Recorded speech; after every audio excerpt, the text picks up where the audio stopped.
인천 송도의 거대한 바이오 단지.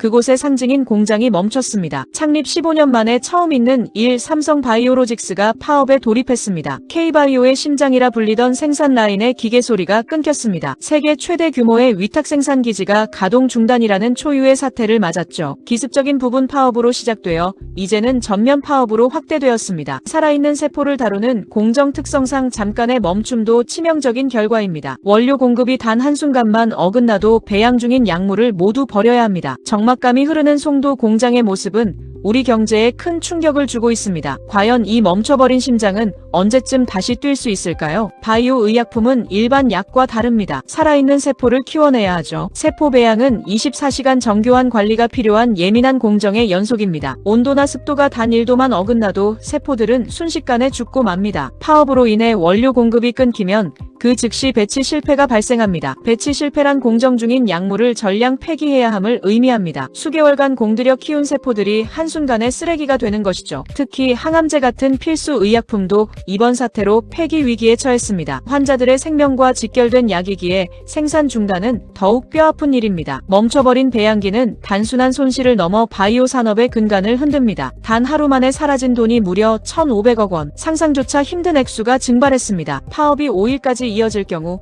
누적 손실은 6,400억 원을 넘어섭니다. 이는 삼성바이오의 올해 1분기 영업이익인 5,808억 원을 훌쩍 뛰어넘는 금액이죠. 결국 전 직원이 석 달 동안 피땀 흘려 번 돈이 단 며칠 만에 공중분해되는 셈입니다. 단순한 매출 감소가 아니라 이미 투입된 원가와 위약금까지 포함된 수치죠. 글로벌 제약사들과의 계약 위반에 따른 신뢰도 하락은 계산조차 불가능합니다. 기업의 영업이익이 통째로 날아갈 판이니 주주들의 불안감도 극에 달하고 있습니다. 노조는 사측의 통제력 상실이라 주장하지만 시장의 시선은 냉담하기만 합니다. 6,400억이라는 거대한 숫자는 이제 K바이오의 잔혹한 기록으로 남게 되었습니다. 이번 파업의 중심에는 노조의 파격적인 요구안이 자리 잡고 있습니다. 노조는 평균 14%의 임금 인상과 영업이익 20%의 성과급을 요구합니다. 여기에 더해 직원 1인당 3천만 원의 경력금 지급까지 주장하고 있죠. 손실보다 요구한 수용 비용이 적다. 이것이 현재 노조의 논리입니다. 하지만 사측은 이러한 요구가 경영 현실을 무시한 것이라 반박합니다. 물가 상승률을 크게 웃도는 인상폭은 기업의 현금 흐름에 큰 부담이 됩니다. 특히 성과급 20%는 업계에서도 유례를 찾기 힘든 높은 수준이죠. 노사 간의 팽팽한 입장 차이는 결국 전면 파업이라는 파국을 불렀습니다. 과연 이 높은 요구 조건들은 타협의 접점을 찾을 수 있을까요? 사측은 노조의 요구를 그대로 수용하기 어렵다는 입장입니다. 바이오 산업은 멈추지 않는 선행 투자가 생존의 열쇠이기 때문이죠. 당장 미국 록빌 시설 인수에 만약 4,136억 원이 투입되었습니다. 더 큰 과제는 제2바이오 캠퍼스 건립.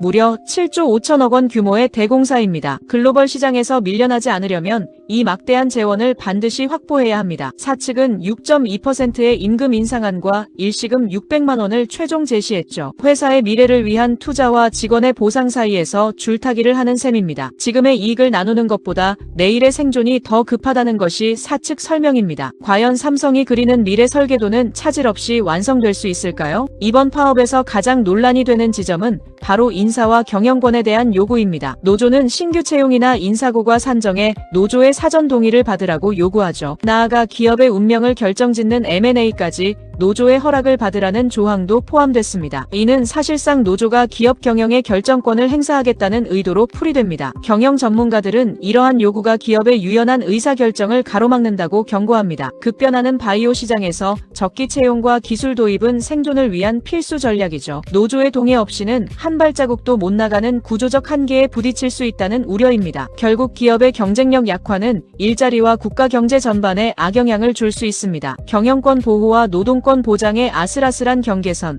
그 결론은 어디로 향하게 될까요? 2011년 설립 당시 삼성바이오는 글로벌 시장에 이름 없는 후발주자였습니다. 삼성이 바이오를 한다고 했을 때 세계의 시선은 차갑고 회의적이었죠. 생명을 다루는 약을 검증되지 않은 신생업체에 맡길 고객사는 없었습니다. 기술력보다 더 큰 장벽은 바로 신뢰라는 보이지 않는 벽이었습니다. 첫 수주를 따내기 위해 3년이 넘는 시간, 삼성은 전 세계를 돌며 발품을 팔았습니다. 마침내 2013년 BMS와 첫 계약을 체결하며 기적 같은 트랙 레코드를 확보합니다. 이 한 장의 계약서가 도약대가 되어 글로벌 20대 제약사 중 17곳을 품었습니다. 78만 리터가 넘는 세계 최대의 생산 신화는 그렇게 15년의 신뢰로 세워진 탑입니다. 하지만 그 공든 탑이 이번 파업으로 한순간에 흔들릴 위기에 처했습니다. 삼성이 멈춰선 사이 세계 시장은 기다려주지 않고 빠르게 움직입니다. 스위스의 론자와 일본의 후지필름 등 강력한 경쟁사들이 기회를 노리고 있죠. CDMO 산업의 핵심은 안정적 공급과 철저한 비밀 유지에 있습니다. 한 번이라도 공급에 차질이 생기면 고객사는 즉시 다른 파트너를 찾습니다. 스스로 일터를 파괴하는 파업 행위는 경쟁사에게 반사 이익을 주는 셈입니다. 수조 원대 신약 생산을 맡기는 제약사들은